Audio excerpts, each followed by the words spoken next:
ہمارے channel KGN دارالفتہ کے سبھی دیکھنے والوں کو السلام علیکم ورحمۃ اللہ وبرکاتہ۔ دوستو، آج کے ویڈیو میں بات کریں گے سورہ بقرہ کی آیت نمبر 62، 63 اور 64 کے تعلق سے۔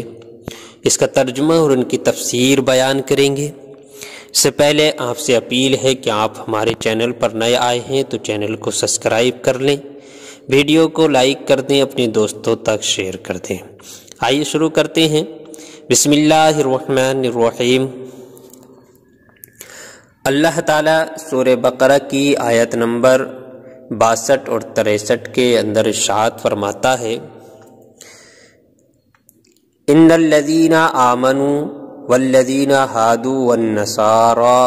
والصابئین من آمن باللہ والیوم الآخر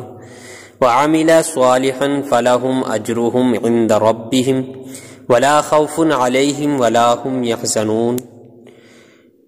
وإذ أخذنا ميثاقكم ورفعنا فوقكم الطور خذوا ما آتيناكم بقوة واذكروا ما فيه لعلكم تتقون۔ ترجمہ: بے شک ایمان والے نیز یہودیوں اور نصرانیوں اور ستارہ پرستوں میں سے وہ کہ سچے دل سے اللہ اور پچھلے دن پر ایمان لائے اور نیک کام کریں، ان کا ثواب ان کے رب کے پاس ہے، اور نہ انہیں کچھ اندیشہ ہو اور نہ کچھ غم۔ اور جب ہم نے تم سے عہد لیا اور تم پر طور کو اونچا کیا، لو جو کچھ ہم تم کو دیتے ہیں زور سے اور اس کے مضمون یاد کرو، اس امید پر کہ تمہیں پرہیزگاری ملے۔ صاحب تفسیر اس آیت کے تحت لکھتے ہیں، وَإِذْ أَخَذْنَا مِيثَاقَكُمْ، اور یاد کرو جب ہم نے تم سے عہد لیا۔ اس آیت میں یہودیوں سے فرمایا جا رہا ہے کہ وہ وقت یاد کرو کہ جب اللہ تعالیٰ نے بنی اسرائیل سے عہد لیا، یعنی وعدہ لیا کہ وہ توریت کو مانیں گے اور اس پر عمل کریں گے، لیکن پھر انہوں نے اس کے احکام کو بوجھ سمجھ کر قبول کرنے سے انکار کر دیا، حالانکہ انہوں نے خود بڑی التجا کر حضرت موسیٰ علیہ السلام سے ایسی آسمانی کتاب کی درخواست کی تھی جس میں قوانین شریعت اور آئین عبادت مفصل مذکور ہو، اور حضرت موسیٰ علیہ السلام نے ان سے بار بار اس کے قبول کرنے اور اس پر عمل کرنے کا عہد لیا تھا، اور جب وہ کتاب عطا ہوئی تو انہوں نے اسے قبول کرنے سے انکار کر دیا اور عہد پورا نہ کیا۔ جب بنی اسرائیل نے اللہ تعالی سے کیا ہوا عہد توڑا تو حضرت جبرائیل علیہ السلام نے اللہ تعالیٰ کے حکم سے طور پہاڑ کو اٹھا کر ان کے سروں کے اوپر ہوا میں معلق کر دیا، یعنی لٹکا دیا، اور حضرت موسیٰ علیہ السلام نے ان سے فرمایا، تم یا تو عہد قبول کر لو ورنہ پہاڑ تم پر گرا دیا جائے گا اور تم کچل ڈالے جاؤ گے۔ اس میں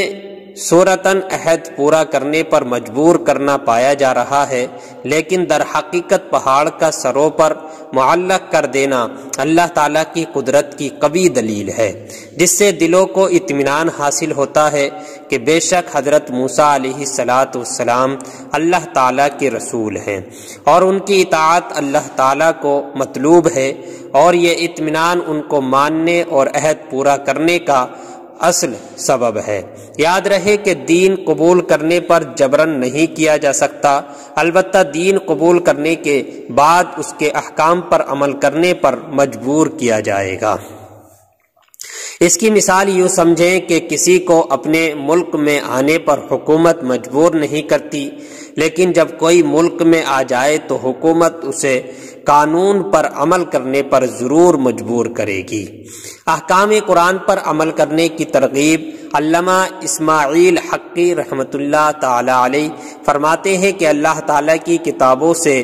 مقصود ان کے تقاضوں کے مطابق عمل کرنا ہے، نہ فقط زبان سے بالترتیب ان کی تلاوت کرنا۔ اس کی مثال یہ ہے کہ جب کوئی بادشاہ اپنی سلطنت کے کسی حکمراں کی طرف کوئی خط بھیجے اور اس میں حکم دے کہ فلاں فلاں شہر میں اس کے لیے ایک ایک محل تعمیر کر دیا جائے، اور جب وہ خط اس حکمران تک پہنچے تو وہ اس میں دیے گئے حکم کے مطابق محل تعمیر نہ کرے، البتہ اس خط کو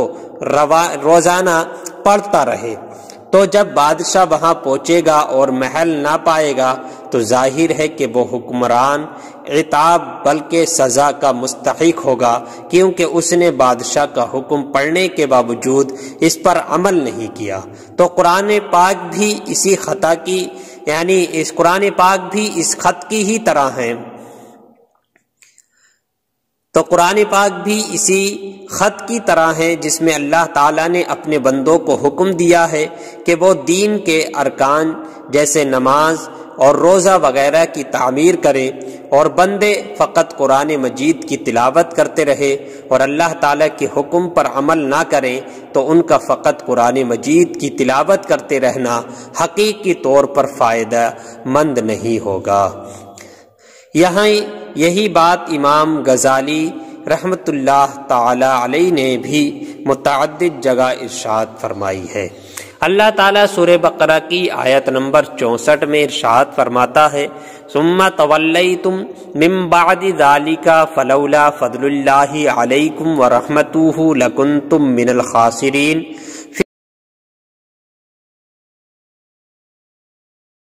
پھر اس کے بعد تم پھر گئے تو اگر اللہ کا فضل اور اس کی رحمت تم پر نہ ہوتی تو تم ٹوٹے والوں میں ہو جاتے۔ صاحب تفسیر اس آیت کے تحت لکھتے ہیں،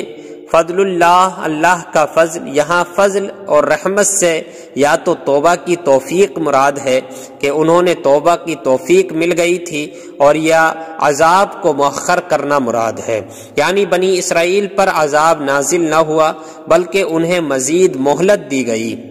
ایک قول یہ بھی ہے کہ فضل الہی اور رحمت حق سے حضور سرور دو عالم صلی اللہ علیہ وسلم کی ذات پاک مراد ہے۔ معنی یہ ہے کہ اگر تمہیں خاتم المرسلین صلی اللہ علیہ وسلم کے وجود کی دولت نہ ملتی اور آپ صلی اللہ علیہ وسلم کی ہدایت نصیب نہ ہوتی تو تمہارا انجام ہلاک اور خسراں ہوتا، یعنی تم ہلاک و برباد ہو جاتے۔ اس سے معلوم ہوا کہ حضور اقدس صلی اللہ تعالی علیہ وسلم مخلوق پر اللہ تعالی کا فضل بھی ہے اور رحمت بھی ہے۔